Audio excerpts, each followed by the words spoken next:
Well, very, very happy, obviously, with the win, with big parts of the performance, with the clean sheet as well, because it's a really tough opponent.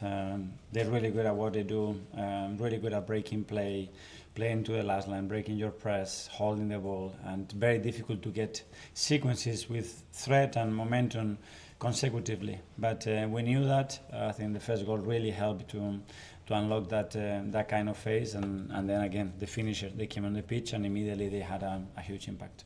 Viktor gets 2 goals, that's 8 goal contributions in the last 8 games now. These are the types of numbers that people were expecting at the start, and it's taken a while to get there, but do you feel that this could be like a platform now to see this more regularly? Yes, and I think the way he came in, but he was ready straight away, and when he got the lineup and he wasn't in, everybody reacts in such a way, because we know, we are experiencing it every 3 days, how important the finishes are, the impact that they are having in the team, the results, and where we are at the moment, so very happy. Mark's Athletic. Hi Mikel. Hi. Just on the first goal, another one from outside the box. Was that, I guess, a conscious thing going on? That's after our conversation, I told him. Because I mean, Rice and I think Havertz as well could have scored from outside the box. Was that something you were expecting? As again, it's a situation that you get with time and space. If the space is not in one place, it will be somewhere else. But yeah, as well, there were 3 really, really good shots. And Subis is a special one as well. He's contributing now to the team in a way that probably we didn't expect that much, but he really has an intuition and quality to deliver those moments in and around the box. Phil Pierre. Hi Mikel, just going back to Viktor. It hasn't always been the easiest season for him, has it? What does it say about his sort of resilience and maybe his mental strength that he can come back and score twice, and obviously he's got 4 goals in 4 matches now, so... Well, the type of character that we expected, and obviously when you put that shirt on, it comes with a lot of responsibility and huge expectations, and you need to live with that. And in your journey here, you're gonna have moments where it goes really well, and others that you're gonna be tough, because as well you have an opponent that plays a part, and it makes it really difficult for you. But I love his character, the way he approaches every single day, and the fact that he's so focused on the present, what he has to do, and he has a genuine will to help the team in whatever role he has. Sam, take off. Hi, Mikel. Hi.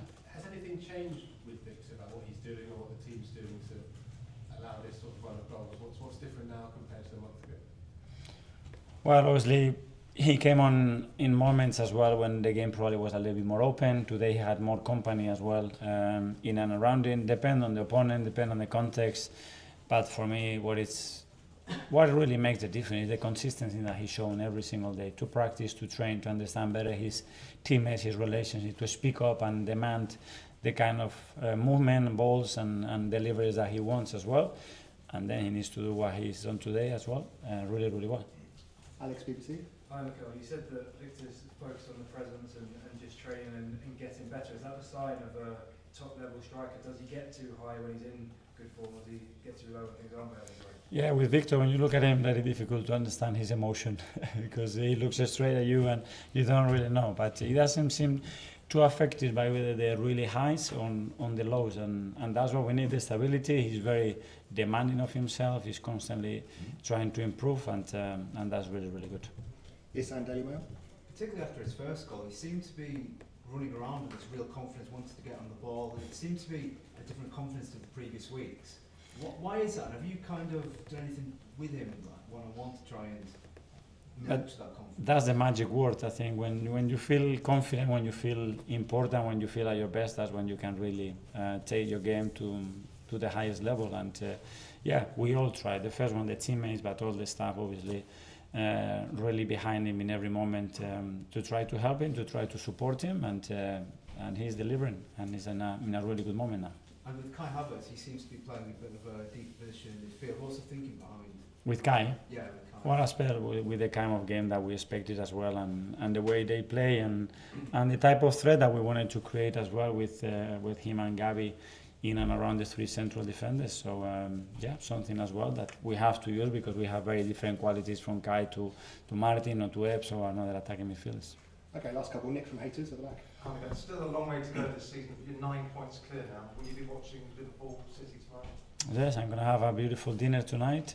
Tomorrow I start to prepare Brentford, because it's going to be a really tough one, and in the meantime, for sure, I will be watching a big game.